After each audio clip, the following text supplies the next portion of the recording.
Motherfuckers. You didn't think we could do it. This is the fourth one.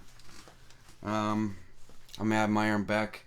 We're now calling this the CMP CaveCast because that sounds cooler and more hip for the kids. Probably gonna have a fun day today. I want to welcome my buddy Kynes. He's the only person I've ever known that I've heard say to somebody, I'm gonna rip your heart out of your chest and fucking eat it in a serious manner, not joking around. My buddy Kynes, how long have I known you for? 6th grade. 5th grade. 5th grade. I was thinking about that today. That's right. I came to Sunny Slope in the 5th grade. Because me and you got split up into separate classes in 6th grade. Mm-hmm. So basically, the even background before Kynes, 4th grade, we have another friend in common, Brandon. I became friends with Brandon on our way to the office after we got in a fist fight with each other. And then it turns out that you guys, and I had class with you next year, and you guys have been good friends for a long time. So, anyways, nobody gives a shit about that. Long time I've known Kynes. We both we've jammed a little bit on occasion, both way into music. He's probably knows a lot more about shit than I do, and that's a rare occasion. So Kynes, you're doing production kind of now. You're messing with that, correct? Mm-hmm. Doing a little bit. What kind of music have you been messing with, as far as? I've been doing a lot of stuff with the piano. A lot of piano work. Yeah, I got a piano from my mom. She gave it to me for free. Nice. And I've just been trying to learn how to play it, so it's just pounding on the piano and trying to figure out what sounds good right now. Yep, that's the way it seems to work. What are you recording with any of that, or? No, I don't got anything that records right now. Yeah. But it's probably a good thing because I don't know how to play, so I don't have to go back and listen to my awfulness. Yeah. I think I made some of my best music before I knew how to play. I don't know. It might be over for me. That's true. I go back and I have these little tapes that I recorded on a Fostex 4-track, and I went back and listened to them recently when I got a tape player, and I was like, wow, I wasn't that bad.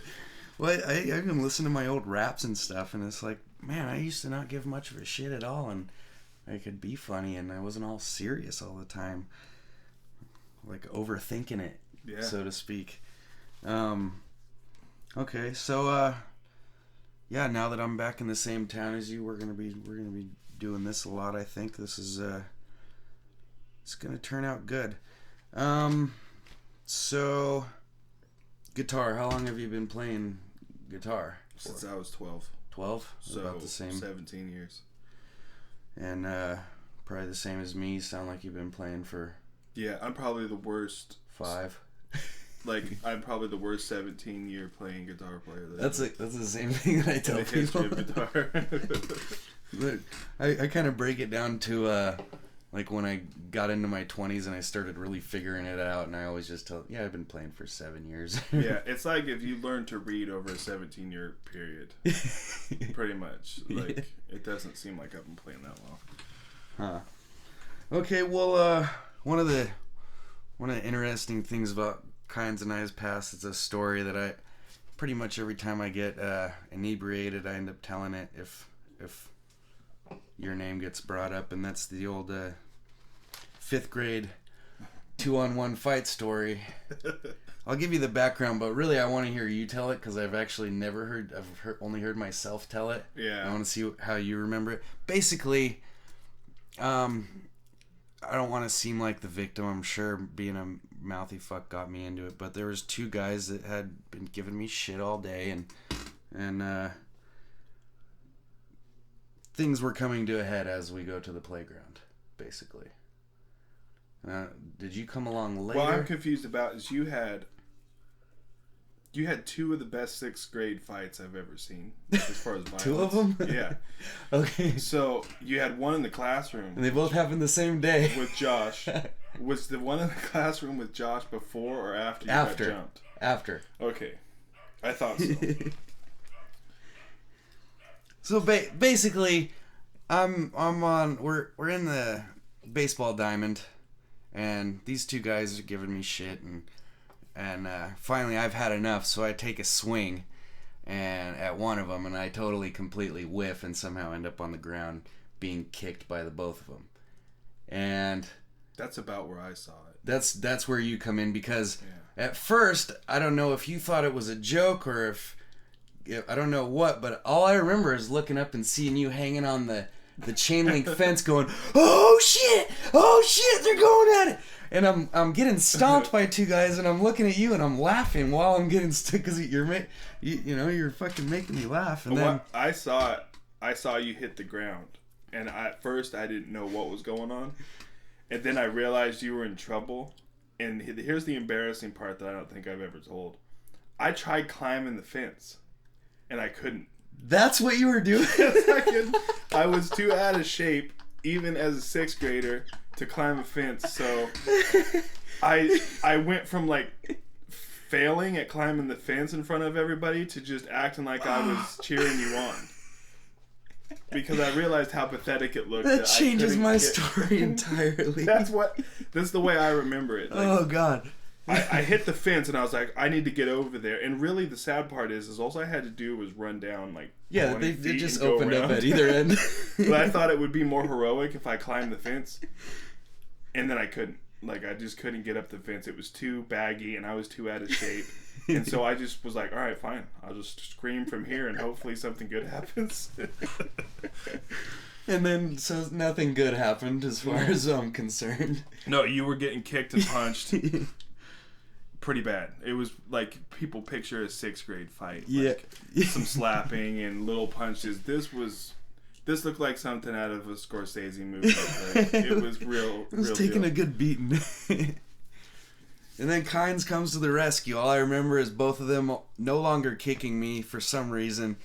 And I just hear Kynes, because even as what we were 10 or 11, even then you had the most burly voice for a kid that I've ever. You could do the.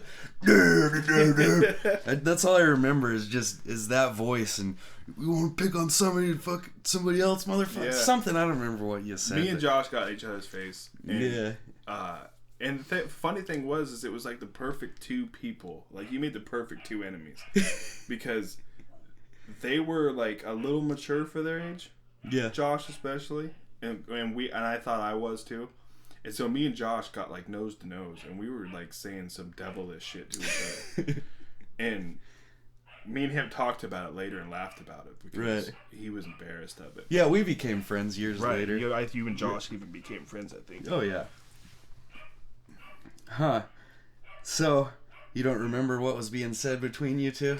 No, I don't remember the words. Because it was one of those things where, because I wasn't afraid of Josh, but I don't remember you being afraid of a whole lot even back then. I was in snap mode because I thought, okay, well, I just watched him kick you, and you took it. Like you said, you were laughing while you were being kicked. Because I look over at you, and as I thought you were totally just bouncing on the fence doing I commentation. was, because like I was like, okay, I'm not getting over the fence, so I need to make this look different.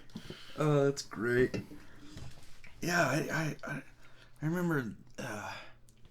So after that, because they didn't want none once you stepped into the situation, they no longer wanted. I don't know if teachers were going to get involved. That's the thing. I don't know if they got worried about us both. Like, it became a fair. But fight. I want to remember it like that. Like, you came along and they they didn't want any part of it. Who knows? Like, maybe they decided, okay, we should stop this before it gets worse or the teachers show up.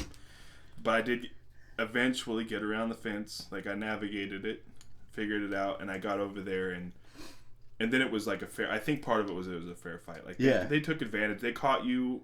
I swung first, totally. I remember and just missed bad. Well, but you were having issues like before that, like you said, and it didn't stop there. Like, you would think giving you a jumping on the baseball field was enough. You and Josh got into it in the classroom after that, and I remember I was narrating the fight between you and Josh in the classroom. Like, yeah, you were commentating everything. Because you were doing good though. You were beating Josh in the classroom, and that's why I was excited and I was narrating it. It was awesome. It basically was. Oh shit. After all, you spilled. That's okay. I spilled worse fluids than that in here. Beer. We were talking about beer. So we walk into the classroom after this particular recess gets over, and they're both in there before I get in there, and Josh is waiting on the other side of the door as I walk in, and he just hits me in the face with it. Remember the red dodgeball? Yeah. Hits me in the face with it from point blank. Just BAM! And I didn't do shit. Even after seeing you and getting my hopes up, like thinking like, yeah, okay. I didn't do shit. I went and sat down at my desk, and I was just on the verge of tears.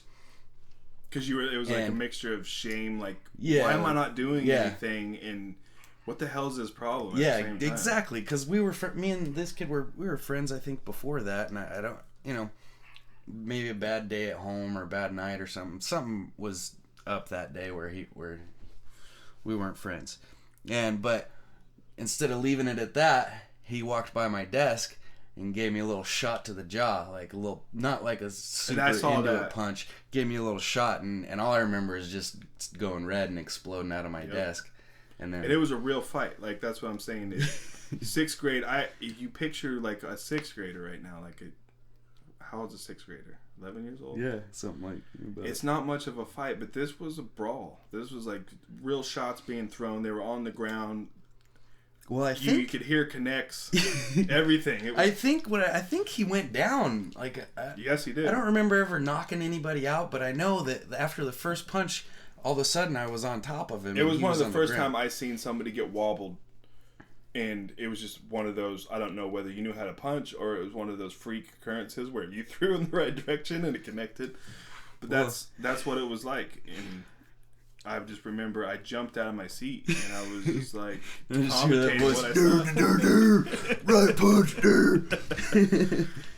punch, so I get on top of him, land a couple shots. I do remember like my hand just being covered in blood because I got him in the nose and he'd start bleeding. Well, we get sent down or walked down to the principal's office together, and we both go in the principal's office. And by this point, I'm crying, but also my hands are both covered in blood. Yeah. Well, I go in there and tell my side of the story and whatnot, and the principal just goes, "Okay, you can go sit out there." And I walk out, and I got blood all over me, and all I hear is, I remember hearing the nurse go, "I wasn't expecting him to come out first." Like she almost thought that I was going to get in big trouble or something, like the kid that stays in the principal's office gets into more trouble or something. I've been there before. And another, I don't know if you ever knew this, but the principal, I never got in any trouble for it. I didn't get in a lick of trouble, aside from just having to go down and talk to the principal. Called my dad to tell him, the principal himself, I don't even remember who the fuck it was. He that redheaded guy, always wore the hat. He had like rosacea, alcoholic syndrome or something. Sounds familiar. I forget what his name was, but called my dad at home and said, I've never done this before in a situation where there's a fight this bad, but I'd have done the same thing and expected my kid to do the same thing in his situation. Man. And fucking, that was like I said, it's been a long time and I've forgotten many things since then. And to Josh's credit, he lost that fight 1-on-1, but it was a good fight both ways. Like, for sixth graders, man, you would think. Well, I don't even remember that. Like, that's what I remember from it. I don't remember. It's just macho stuff, probably. Like, he was being a dick for whatever reason, and you got tired of taking it. I just, that was. And the thing I referenced at the beginning of the day, or at the beginning of this podcast, was it was years later. I don't know. We were at the bar, so we were past 21. We both have a friend that, for some reason, he's just got one of those faces that just attracts fists. I've never met. I've been sucker punched. Yeah, fist magnet. I've been sucker punched before, once or twice. I don't know. You probably, maybe. Yeah, I not sucker punched. I caught a bottle to the head out of nowhere once. Hey, we'll get into that next, maybe. But our buddy ends up getting sucker punched, and then it ends up being a borderline riot out in the parking lot with the guy that doing the sucker puncher being up in a bed of a truck. I know what you're talking about. Trying to act hard, but also being in the bed of a truck to be away from all of us maniacs at the bottom that our friend just got sucker punched. And yeah, those were the choice words Kyle had for him. And I've never seen like the tough guy come out of somebody's face so fast, other than somebody being socked in the jaw, because that tends to do it, you know? Yeah. But with just words, I've never seen like the blood drain from somebody's face. And he looked at me, I believe it was me, or it was one of our friends, and he goes, "Is he serious?" And I go, "Afraid so." and that was, I don't remember anything else from that, but the bouncers breaking everything up. I got picked up by one of those bouncers like I was a third grader. And I've never been picked up because I'm big. Yeah. And he picked me up off the ground, and my legs were kicking like if you pick up a 3-year-old and he's throwing a fit. I was like, I'm done. But I walked out of the bar, and I seen. I'm not even really close with Jerry. Like, he's a friend. Yeah. I see Jerry standing over by a truck of guys, like a whole truck, and all of a sudden he's talking to this guy, and the guy just punched him out of nowhere, like right in the face. I don't even remember what it was over. I just jogged straight over there and started yelling at everybody. And then, yeah, I remember me and this other big dude were face to face. Yeah, they had it. There was a big fella. I threatened to eat his heart or something like that. Rip your heart. No, I will rip your heart out of your chest and eat. I will rip your fucking heart out of your chest and fucking eat it. That was, I believe. I think I was trying to scare him so I wouldn't have to fight him. But. Yeah, well, I think the point was proven, and that, yeah. So what was it you were telling me about before we were talking about Grohl and Sound City? About that or before? We were talking about music recording and oh shit. Okay, well, I'm an idiot because we weren't talking about music recording at all. We were talking about your kid, and we were talking about people that I kind of touched on it in my first podcast, actually, is like people that don't have anything to do with music. Like, it's not a huge part of their life. I don't understand them. I don't get it. And there's just a huge level that we don't connect on, if that's the type of person that you are, you know? Mm. And then we're talking about, you know, those people are probably the ones that, you know, if there's certain things about the human body that if you don't hone or train or whatever, you lose it. And rhythm and harmony tends to be one of them. And so we were talking about your kid. Yeah. I was reading about, like, mental development, and basically you start training your son or your daughter at a really young age through a bunch of different things, like cognitive function, being able to identify something, which is put in the round circle, or in the round hole, or being able to say, like, grab the ball, and then have them grab the ball out of different shapes. And basically, if you only like stayed on one thing and you ignored another part, that part of their brain shuts off. It's not being used.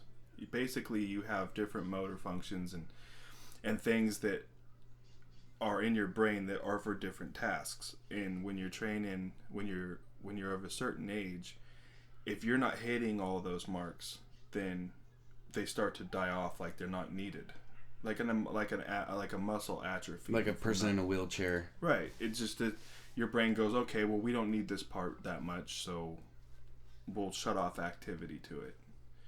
And so the book was explaining how it's good to hit all these marks one after the other, or at once, or you come up with a regimen sort of thing, which I'm trying to do with him. But that's how it works. I mean, anybody that's played guitar before knows that you set your guitar down for a few months, and Yeah. you pick it up, and it's almost like starting over again. So what basically what you're saying is musical ability can tend to be like somebody in a wheelchair's little spaghetti legs that just kind of flop back and forth. But you know, I don't know if you're ever paralyzed like forever. You can, if you pick it up and start going again. I think you can pick it. Like even with children, I don't know if you ignored it, if it's ever shut off. So it's not a complete use it or lose it thing, is what you're saying. Is that it's more of a use it or it atrophies. Yeah, or goes away. or it's going to take a while for you to get right. back to. But you do lose it. Like you're going to lose where you were. Right. You're going to lose whatever level you made it to because you're not exercising that muscle. Yeah, so the human body is really actually kind of simple. As far as that's concerned. It's they talked about workout, train, in all aspects. And I don't remember how to do long division. Right, because you don't use it. Yeah. I mean, it just is not something you use. And muscle, you probably heard muscle memory. Right. Military teaches it. You know, they teach you it in certain training for certain sports. And that's what it is repetition. And things become second nature because you've done them so many times to the point where it seems like you're not thinking about it because it's almost subconscious. You know, the ball comes to your right side and your hand reaches out and snatches it. Like they showed this sports science thing on, I've seen a few of them, but they had Larry Fitzgerald and they hung him upside down like a bat and they threw footballs at him to see if it screwed him up. His, what do you call that? Your center of balance or your... And he was still able to, they could throw these, he's upside down, so everything is kind of twisted. And he was still able, his muscles just reacted. He didn't even have to think about it. So, yeah, that's how it works. I don't know if your muscles actually have memory on a cellular level, but... Seemingly, because, it's, guitar chords. Mm-hmm. Something, you think G and you're right there or whatever, and your fingers do that. It's because at the beginning, it's hard to get your fingers to work a certain way. And you're thinking about moving from just one string to the other. Yeah. Like it's the hardest thing you've ever done. It was. I remember just trying to learn Smoke on the Water just seemed like such an achievement for me when I was 11 or whatever it was. Me too. When I started out, no matter how basic it was, you hadn't. And it's like that when you switch from any other instrument. It's foreign, so it takes a while to learn what everything does, and you're always trying to think about where the next, that's the next chord, or my finger goes down here. And then after you've done it 100 times, you can almost do it while you're talking to somebody. Right, yeah. Which comes with singing and playing guitar. That's why I didn't get it for so many years, is because you got to get to a certain level, I think, on the guitar.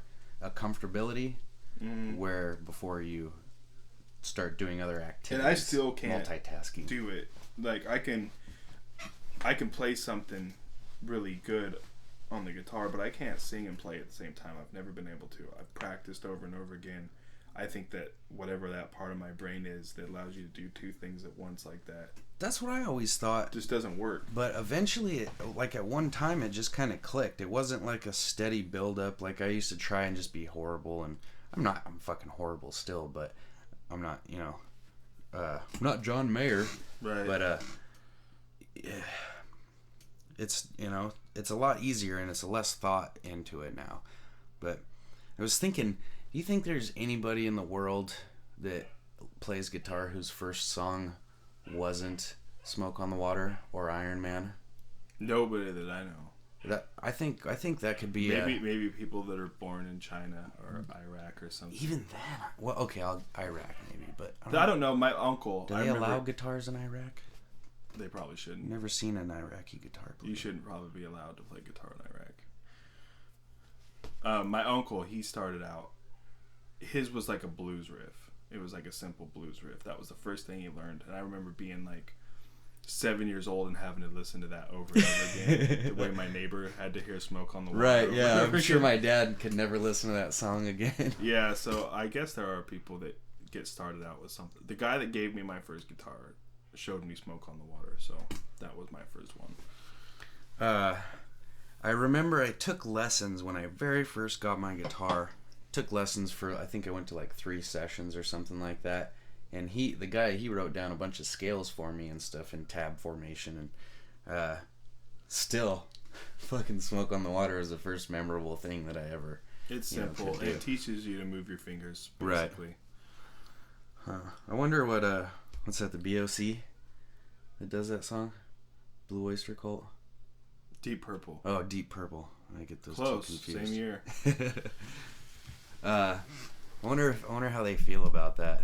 Just knowing that the most badass riff ever that they thought they came up with, is now fodder for beginners, douchebag beginner guitar players. Yeah, I don't know. I would be proud of it. Like knowing that 90% of people that pick up a guitar, they can't be initiated until they learn your riff. Right. That would be pretty. Yeah, cool. Yeah, that's true. I guess I was thinking it from a standpoint of like when they first did it, they didn't think it was. Yeah. Something, but I'm sure they knew. They're like, "Oh fuck, how come nobody came up with this before?" Simplicity in music, it's sometimes some of my favorite songs. They're not really complex. It's just they just nailed it. Yeah. With the right sequence and notes or sounds. Simplicity done well and uniquely. And that's punk or anything where it was just a few notes, but they just picked the right ingredients.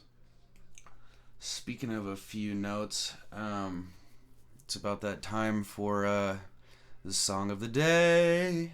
I'm gonna have to get like a button I can push when I. It's a song of the day. That sounds pretty good.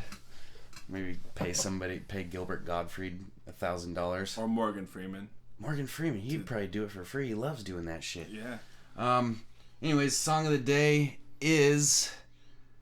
Shit, what is the song of the day? Oh, I made this beat. I wanted to play one that I made the beat to. This is called Where the Madness Happens.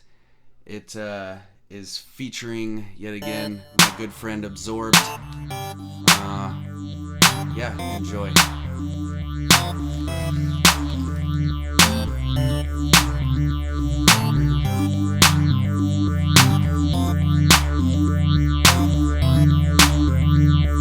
No asking for depth, just engaging and rapping, rhyming on the set as I aim at assassins. Love that feeling when the skill of a fashion attached to this booth where the madness happens. No platinum plaques, no chains of flashing, no climbing up to get the fame with acting. I love that feeling when them hands start clapping. I love it in this booth where the madness happens. What you rapping about? The same shit. Complain about chips, a string from bank slips. The game stiff, the name strip tricked, and you suck. You're fameless, say you hold it down but never moved up. My brain clicks, got clips of topics. I'm sick, you're nauseous, a shift and I spit. I piss the past blue ribbon rhythm that's awesome. A problem, about to poke some holes in your condoms. Poking fun at your soul while it's falling, but soon with regrets, pros and cons in a column. Calling out for mercy, jumping hurdles in a solemn. Lollygagging, lagging, swagger, dragging buttocks at the bottom. Put the brew on ice and nice spliffs. This is my view of working the night shift. Verbalize at first sight type signs of dyke chicks. Waking up a fool in a pool of your vices. Deja vu, aloof and unimpressive. Who am I talking about, me or you? You guessed it. Got a checklist of shit to do. Ain't checked off shit, but I checked my loot. 20 bars deep beats in my living room bumping. Bass where the mixtapes hit play, dump it. Fuck it, buckle up, strap it for traffic. We're headed on the path where the madness happens. No platinum plaques, no chains of flashing, no climbing up to get the fame with acting. I love that feeling when them hands start clapping. I love it in this booth where the madness happens. No asking for depth, just engaging and rapping, rhyming on the set as I game at assassins. Love that feeling when the skill of a fashion attached to this booth where the madness happens. Door closed, headphones hanging on a coat hook. Step up in this motherfucker, faded like a notebook. Never hear me bitching and complaining about the road took. You got a weak stomach, a conviction, you're so shook. Don't look, we commence to killing this beat. I was born in the kitchen, love feeling the heat. Here to scorn MCs if they're written to see. Knowledge being half the battle, you admitting defeat. It's disastrous, skill to make these rappers feel inadequate. Talking shit and fucking up these records like an asterisk. Whether in the booth or in the trenches like the battle kid. Some clue the group of me, I'm always getting after it. You coming up short, kid. Forced to check your sources. The style is newborn and yours is an abortion. Ain't got the world in my palm but a portion. Ain't reached the top of my game but the force is strong in this one. On a a mission. Ain't looking for a fight, but if you wanna come get some, the blitz comes, son, and you ain't got enough protection. You'll be picking up the pieces when I'm finished with the session. When I was young, couldn't help but laughing when somebody hit me up with the prediction that this kid would end up in the room where the walls were padded. Prophecy comes true, where the madness happens. No asking for depth, just engaging in rapping, rhyming on the set as I aim at assassins. Love that feeling when the skill of a fashion attached to this booth where the madness happens. No platinum plaques, no chains of flashing, no climbing up to get the fame with acting. I love that feeling when them hands start clapping. I love it in this booth where the madness happens.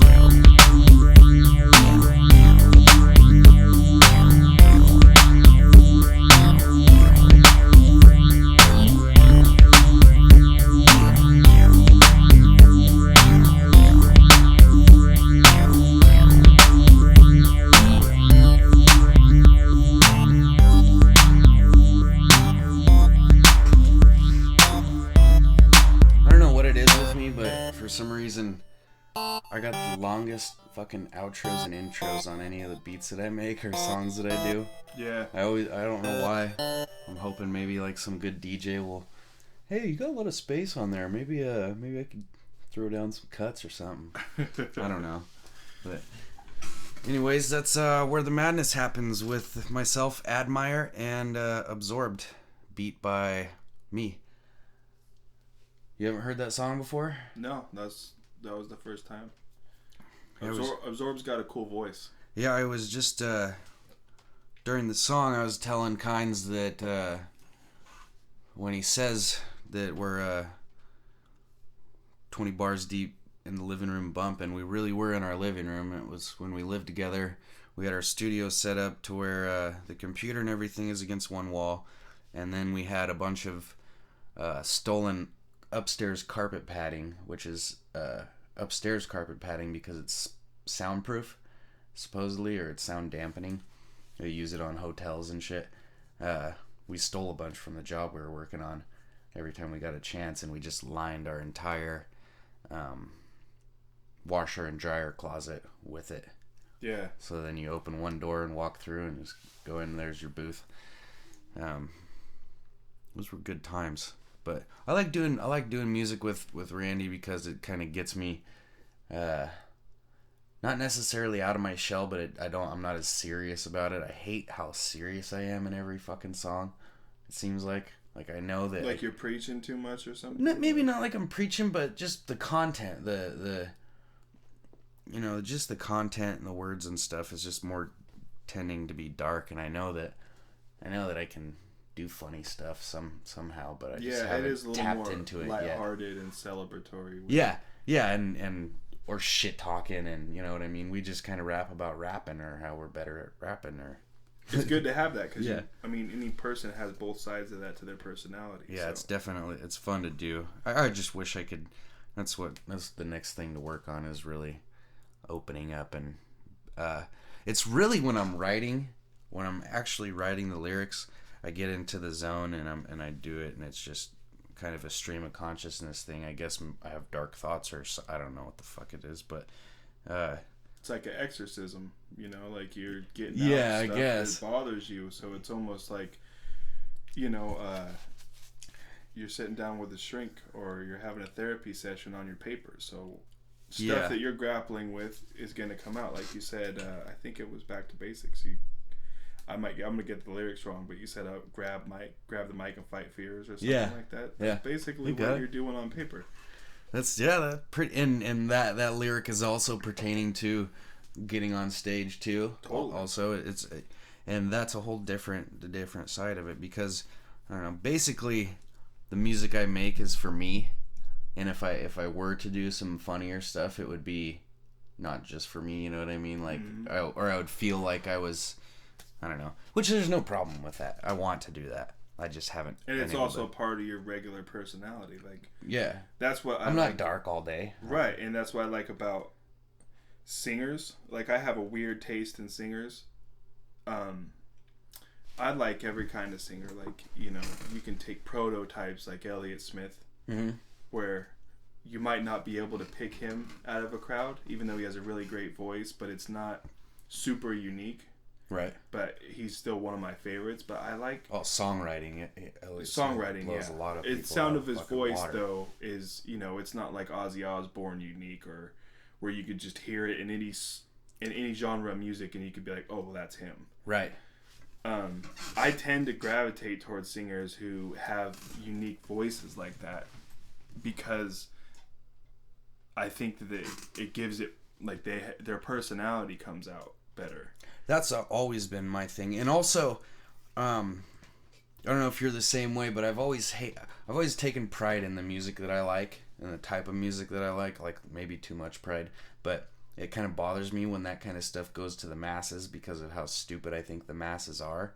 And I think that a lot of those people have built-in fucking, like, idiot fan proof music, you know what I mean? Like, Elliott Smith is somebody who I've played for a lot of people, and I'm not calling all these people idiots, but I'm saying a lot of people are turned off immediately by his voice. Right. Same with Tom Waits, who is God to me. Same with Sage Francis. Right. Same with a lot of those people. Just their voice is not the norm of what everybody expects. I've went through that for years. Like, I like something so much, and I play it for somebody, and they're not popular.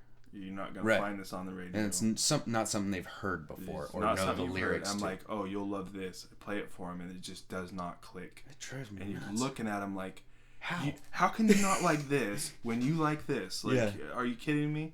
I think it's like a culinary eye thing where, you know, like a really great cook can just look at something that's been baked and they can see blemishes or see where things stand out or taste the nuances. Well, yeah, exactly. Like a wine taster can tell what kind of wood it was put in or whatever ridiculous.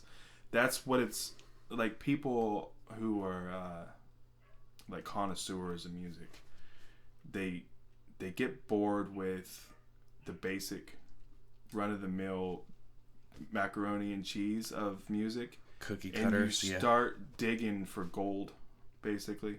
Like if you look at any other thing, whether you're looking for minerals or you're trying to find anything, you have to dig for what's great. I mean, diamonds, whatever. Through a bunch of crap, a river of crap. Dinosaur shit. And that's what it's like finding a new band. You are going to go through a river of shit and dirt and slave labor, and then you're going to find this band out of nowhere, and you're like, how the fuck are these guys not on top of the world? And they're going to shine so bright to you. Yeah. And you first thing you want to do is you take this shiny diamond you found and you run around and show it to everybody, and they don't like it, and you're like, what the fuck is wrong with everybody?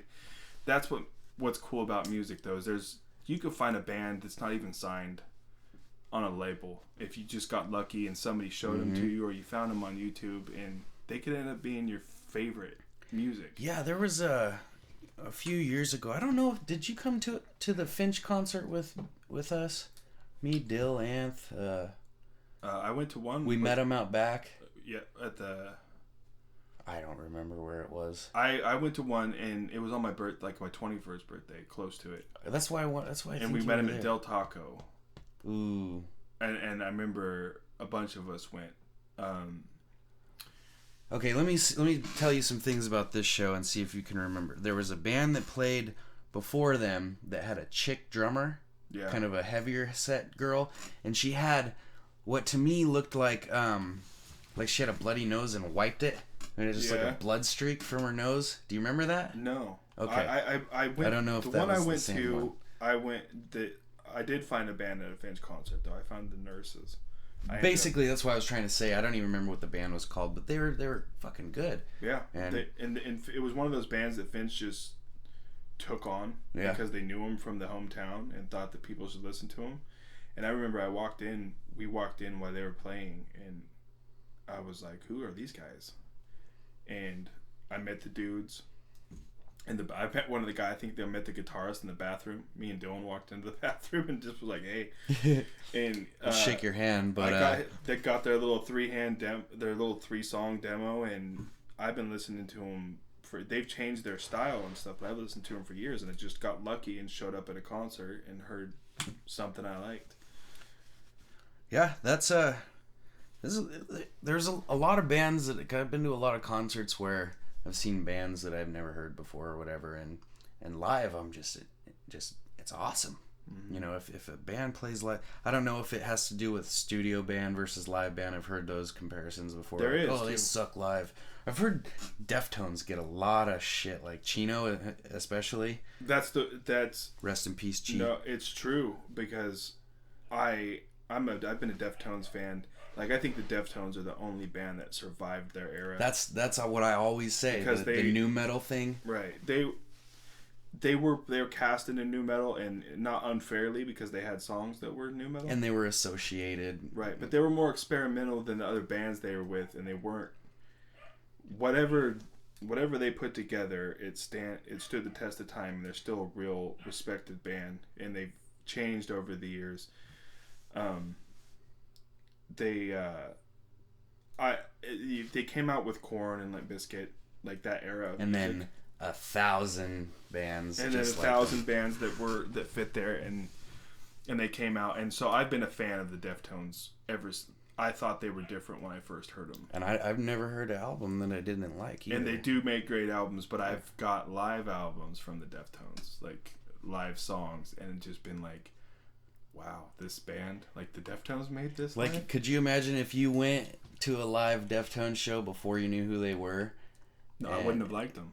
And see, my experience with the Deftones I would have liked them was the very first time I was going snowboarding was when in 7th grade we went up with Marshall's older sister, and I think Jerry went with us or something, but just Adrenaline album all the way to Willamette Pass, all the way back. Like, perfect for snowboarding. Yeah, and stuff. Yeah, and the next day I bought the album, and then I was just hooked from then on out. Like, because that was raw. That was everything. A really raw. Oh album. yeah, and there was a lot. It was one of those raw emotional metal albums, but yeah, and to this day still not like anything. I saw them live though twice, and they were great. But this was later in their career too, so. And maybe there is a difference of when somebody catches your live performance on their cell phone. True, very true. Or something, and then they put it on YouTube, and then when you're actually there and you are under the influence of giant Marshall amps. Yeah. And the energy of the crowd, it's not an easy comparison. I don't even know if I saw a good live show, but it seemed like it when I was there, and but also the like magic spell is on you, pretty much. Right, it is. It's music's weird like that. Like there's a element of hypnotism and like I always like to compare music to like alchemy, like old school alchemy, because you're taking measured doses of things in mathematical and adding form, them, and you're tweaking it just like you would if you were making a crazy potion or something, like a little bit more of this. If you've ever played with any sort of effects or anything like on Fruity Loops, everything is numbers. You're gonna take maybe your chorus down to 5 because there was a little too much. Right. Bring the echo up to 6, and it's all gonna be on a grid, and there's gonna be a pattern, and you keep playing with it until you feel like you got it perfect. Yeah. That's why I have so much respect for people that produce their own shit and everything, is there's a lot of tweaking that goes in. And also, listening to songs and catching the subtleties and stuff is really cool.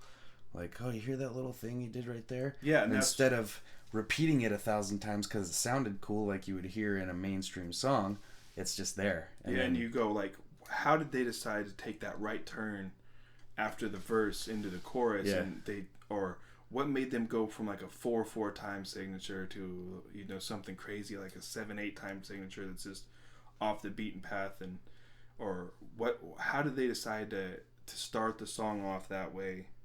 That's where good production comes into. Right. It's not just bands, like the good producer is like a dying breed. And that's something I've been trying to get into is like time signatures and stuff, because I didn't really pay much attention. I know really nothing about music theory. I know a little. Oh, I'm the same. But then I was listening to one of the Tool songs. I forget which one it was, but I'm trying to catch. Oh, it's the whole Fibonacci. What's the fucking song? It's either Parabola or one of those ones which they based all their time signatures off of this mathematical Fibonacci sequence. That's in everything, pretty much. Yeah. Like if I'm right, its Fibonacci growth, it sequence, spirals out. It's in pine cones. Yeah. It's in your eye, like it's in your eye pattern. It's Yep. if you looked at a galaxy from the top, it's anything with a swirl that swirls Right. in is a Fibonacci Yeah. sequence. And they did that or whatever, so I started looking into it, and one song, Schism, has like, it blew my fucking mind. They made up their own time signature basically because they changed time signatures 50 times throughout the song or something like that. And I could play along with the song and learn, the music to it, learn how to play it or whatever, but I have no idea what the fuck I was doing as far as. And that's what when you're talking about alchemy and stuff. Yeah. Those are the guys that fucking. That's a perfect band to pick because they're one of those bands out there that thinks about different. I mean, your basic song, like your basic pop song or rock song, is probably like a 4/4 time though. 1, 2, 3, 4. 1, 2, 3, 4. And it's great. There's probably most of my favorite songs are in a basic 4/4 time signature.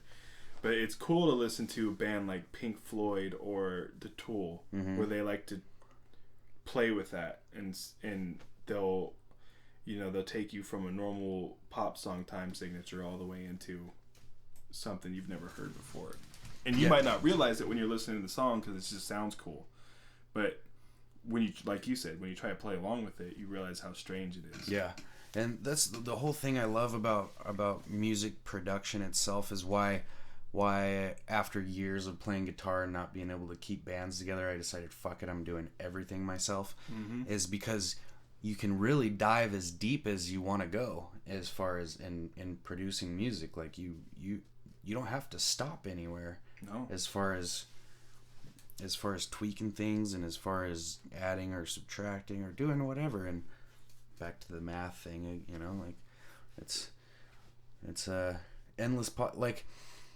the late 60s and early 70s when rock music was really coming out. I think we talked about it before. It's like the plane was so wide open of things you could do, and whereas if technology wouldn't have advanced, it would have closed down of the different, there's always different guitar things you can do, different times and stuff like that. It just really never, I don't know, it never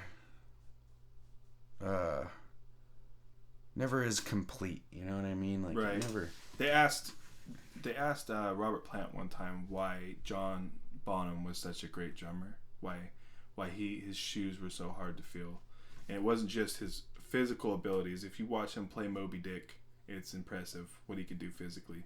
But Robert Plant said the most important element that he had was imagination. And you said like the 1970s, like maybe late 60s. All those guys were coming out of a period where you had probably the biggest experiment with mind-altering drugs on the planet. And even if you didn't take the drugs, you were in a culture where people just were open and tried new things. And music exploded out of that atmosphere. And that probably is the very first time that's happened in our memory, at least. I mean, Phil Spector, he's a hero of mine. But he produced... Is he related to Regina? No, I don't think so. She's he might have... If he would have met her, Phil Spector, I think he just got put in prison for shooting some cocktail waitress or something. But is he an albino? He's like a short little Jewish guy towards the end of his career, but he just got in trouble. He's like a short old Jewish guy who wore wigs. People probably seen him in the news because he shot a cocktail waitress at his house. Al Pacino just played him in an HBO special called Spectre. But he created a sound of music called the Wall of Sound. And this is like going back to before the Beach Boys. Like he wrote Be My Baby and Righteous Brothers, Use Lost Love and Feeling. Okay, I heard about the music. He's the reason that Cher and Sonny Bono got started later on. He even produced some stuff with John Lennon, but he created this sound. They called it the Wall of Sound because his style, he was a weird producer where he wrote the songs. Back then, a lot of the performers didn't write what they sang. Somebody else wrote it. He wrote the songs, he produced them, he even played on the record. So he's right. different sort of producer. And he created this. The Wall of Sound was this thing where he wanted a ton of instruments in the room, and they all had to play at the same sound or at the same time, so that the sounds kind of hit each other and made like one giant crazy. And so they're all recording in one room? They're all recording in one small room, and we're talking like maybe 30 instruments, from piano to strings to drums, whatever, and they're going to play at the same time. And he would make these guys go on like 30-hour sessions until they got it perfect. And it would just be like this big meld of a sound all at once, and that's what he would record. And then he would tweak it later, and that was the Wall of Sound. So that was before what you're talking about in like the 1970s, though. And that's, he basically owned music, though. Like if you heard a record back in like the 1950s, I'm thinking it was like probably a Wall of Sound. So is he behind Phil Spector what's record. Animal Noises? Is that the Beach Boys album? Pet Sounds? Or fucking Yeah. jackass. No, Animal Noises. Uh, Yeah, that one. that was huge inspiration. You were like, the Wall of Sound, the Phil Spector sound, like "Be My Baby" by the I can't remember the name of them. You have to look up the name of the girl band, but he what's his name? Who's the lead singer for the Beach Boys? Blanking on his name. He's like a hero of mine. Brian Wilson. Yeah. Okay. Brian Wilson. He was inspired by Phil Spector, and then he was also inspired by the Beatles' White Album, and that's where Pet Sounds came from. He was writing. He made Pet Sounds in response to the White Album, right, from the Beatles. And the funny thing is that in response, it became Paul McCartney's favorite album of all time. So Pet Sounds did. Yep. So they just Beatles and the Beach Boys were just blowing each other. Yeah, basically, it was like a jack off session back and forth. They had a which greatly deserved for both those albums. Totally. Huh. But there's just a lot of like, that's the biggest word I think in music is imagination. Like, oh yeah, it doesn't take imagination to repeat something that you heard 100 times. It's cool to use your influences because that's what inspires you. But you take your influences and then try to do what you appreciated about the bands that you did and make something based on your influences, but put something that's your personality into it, and then you'll get and your personality and your imagination into it, and then you'll get something that does what my favorite albums did to me, where I put them in, and I was literally listening. I would listen to one song after the other, and not just 2 songs on an album, but a whole good album. And you go like, what sorcery is this? Yeah. How did they make these sounds? What did they? You do that one song after the other. That it takes imagination, and it takes putting your personality into it. And the things that always get me, which I think are the most genius people, is the ones that, like you, almost like you just said, is the ones that make you just think, how the fuck did they come up with that? Yeah. Why did they pick that sound? Why did they pick that? Why did they take that? And it goes the opposite direction. Sometimes, for me anyways, I'll like a song, and they'll just take a turn at the chorus, and I'll be like, man, that I didn't like it. But There's I like this one song. part, but I don't like this part. But when they nail it, when they pick the right sounds and they have the right build up, everything, and it all just makes a perfect song. Everybody remembers those songs from when they're a child to now. Like, they'll still go back and listen to those songs. Yeah. If you nail it. And that's the thing is, I always kind of, I don't know, because truth be told, when I was 6 or 7 or whatever, I was into the not the Backstreet Boys. What was the other one? The New Kids on the Block. Yeah. I remember having a New Kids on the Block sleeping bag. Yeah. But I also remember from the very first time I heard Led Zeppelin saying, "This is the greatest band of all time." Mm-hmm. Like, and I still believe that. I still don't think anybody can touch them. Yeah. I started loving music at an early age. Like, I was in the 1st grade, and I was obsessed with collecting tapes, so I can listen to them. And everybody at any age, my son dances to music when he hears it, and he's only a little over 1 year old. So everybody loves music, but not everybody loves it enough to obsess over it. and collect the records and sit and listen to them and wig out, not doing anything else with just headphones on your head, and that's all you're doing. And I was doing that in the first grade, but I'm not really proud of where I started out. You know, like you said, New Kids on the Block. Like, I think some of my first stuff was my mom always tells me that I liked the band Loverboy. I don't know. You deny it, but I don't remember it. Like, maybe I blocked those horrible memories out of my head. But yeah, you start out where. In the difference is that I like so many different things. You said in your last podcast that your general answer for what used to be like, I like everything but country. Right. But no, it's just country's the same. It's the same thing. Like, you'll say you don't like something, but did you really dig all the way down to the bottom where the gold is of that genre? Just like people that like racist people that say they don't like black people. It's like, how many fucking black people do you know? It's the exact same thing. It's or whether they're Muslim or whatever. Right.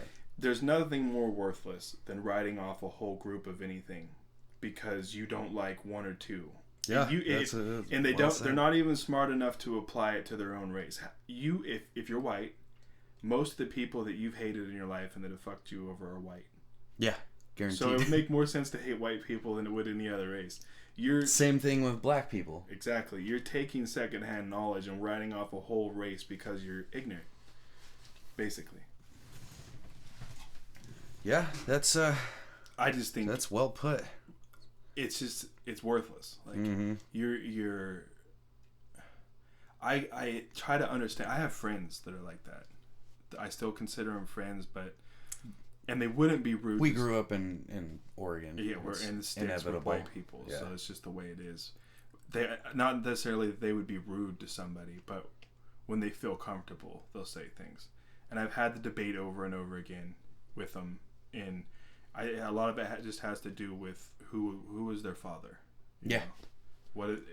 A lot of it comes from their family members, and maybe you just can't get that out just by talking to somebody. Maybe they have to have experiences. I don't know. I've never had it, man. It's the same I grew thing up with in the 90s. Religion too. Yeah, it's it like is the same if it's thing. trained into you, you can actually see the battle going on in somebody's head when they're questioned on what they know to be true but really isn't. And that's one of the things. Like, another thing you were talking about was things that made you cringe when you were younger. I cringe at the idea that I used to go out of my way to try and shake people's faith or debate them on their religion because it's such a waste of time. Yeah. They're not going to change my mind, and I'm not going to change their mind, and why do I even want to? Exactly. It really is one after you do it enough times. And you're arguing over something that neither one of you really can prove. Like, even if I'm an atheist, I can't prove to you that God didn't design everything. Right. And if you're devout Christian or Catholic, you can't even prove to me he's there. Yeah, so we're arguing over something where we're all gonna have to wait till we die to find out. We could bring every fact to the table and just overload the other person, but you're not gonna win. You won't know that till it's too late to argue when you're dead, pretty much. Right. Penn Jillette is I don't know if you follow him much, but I used to watch Bullshit. Yeah. There's a fucking great show. But he said one of the coolest things I've ever heard, because I've always, religion was never pushed on me, ever. It was me. Until I had a girlfriend in 6th grade, or that got me to go once or twice. Or I had a friend, lead singer of our band for years, Sean, I don't know if you remember Sean, but always talked us into going to youth group and shit. And I was like, oh, fuck it, there's instruments to play there, I'll go. Right. But never...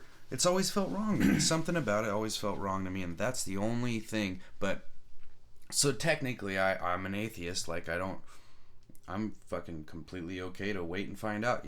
Like, I know what makes me feel like being like a shitty person and what doesn't. But he said the difference between my beliefs and your beliefs, and is saying to a Christian, is that I don't care what you believe. Yeah. And that's what you can do. If you're going to call yourself an atheist, then that should be what you are. Then don't tell me you're mad at God in the next sentence. No, don't. Yeah. If you're an atheist, like, you just Atheism shouldn't be close to a religion. It should be just like, you just don't believe this one thing. So sitting there and screaming at somebody for having faith, which I've done before, and like I said, I cringe over. Like, yeah, I have. I think it was a reaction to, like, I had religion pushed on me a little bit, not in a horrible way, but I was Seventh-day Adventist when I was younger with my grandparents, and I just decided that at a young age I didn't buy it. I didn't believe it. I don't have, like, you have to have faith to believe in God. There's no evidence. A lot of faith. So there has to be faith, and you can lie and say you have faith, or you just have it. Yeah. And if I to continue, I would have been lying. I would have been one of those people that just said, "Oh yeah, I believe in God," and then did whatever I wanted, and thought that if I said that a bunch of times, that I would. And those are the people that I'm talking about, right, that I see having that inner battle when you really, because I'm the same way. I don't go out of my way to debate people, but if I did though, if I'm sitting somewhere and somebody wants to keep on me about it, then fuck yeah, I'll pick your shit apart. The only issue I have to this day with religion is the difference between the two of us is, if I don't believe, that's all. That it ends there. I just don't believe. I don't have that feeling that you get when you think about God or faith. That's all it is. It's just a lack of. It's not something. It's a lack of belief or a lack of faith. Religion, and not everybody who's religious is a part of this, but religion, part of religion is spreading what you believe to other people. So you constantly feel the need to save people who don't believe, or pass laws that affect everybody around you who might not believe what you believe. Like, let's say you're religious and you don't believe in abortion. Right. You're trying to pass a law so that a woman can't have the choice because of something that you believe. What if she doesn't believe that? Those are the only issues it comes down to. When it comes down to it, that I have no problem with you going to church and teaching your kids to go to church and you having faith. You might even be right when it's all said and done. But your faith shouldn't affect somebody else having a choice of what they do. Follow what you say you believe to a T, and don't fuck with other people and do let it, them. Yeah, do it with. You have a community to share your stuff with. You don't have to force it on people that don't want it. Exactly. You have a whole safety net and people that you can be comfortable with and talk about it, and you can agree with each other or even debate the nuances of whatever your Bible is. You don't need to force it on people that either aren't ready for it or have put thought into it, did the research, and decided that that's not for them. You should never be, if you're forcing something on somebody, then you're being a prick at the end of the day. And that's why I cringe at the idea that I tried to shake someone's And if you're faith. Forcing your prick on somebody, then you're being a rapist. It's basically you're being a mental rapist when you're forcing something on somebody. Just so we're all clear on the lines, I was just making sure. Well, fuck, man. Well, yeah, this is a good day. Good cast today. We gotta cut this shit off so we have some stuff to talk about next time. Yep. Well, I want to thank you, Kynes, for joining me. This has been my favorite one so far. It's the CMP CaveCast 4. Look me up on twitter.com/DannyAdmire, soundcloud.com/AdmireMusic. Kynes, is there anything you want? Any websites you want? I'm on @St. Kynes at Twitter. St. Kynes, Kines. Yeah, I use it a little bit, and that's it. I don't have any other websites. Right on. Well, that's all for today. We'll see you next week. Maybe Kynes will be back. Maybe somebody else. I don't know. Maybe just me sitting here playing with my nuts. If there's an empty chair, man, I'll come back. Fuck yeah. All right. Peace out, bitches. Later.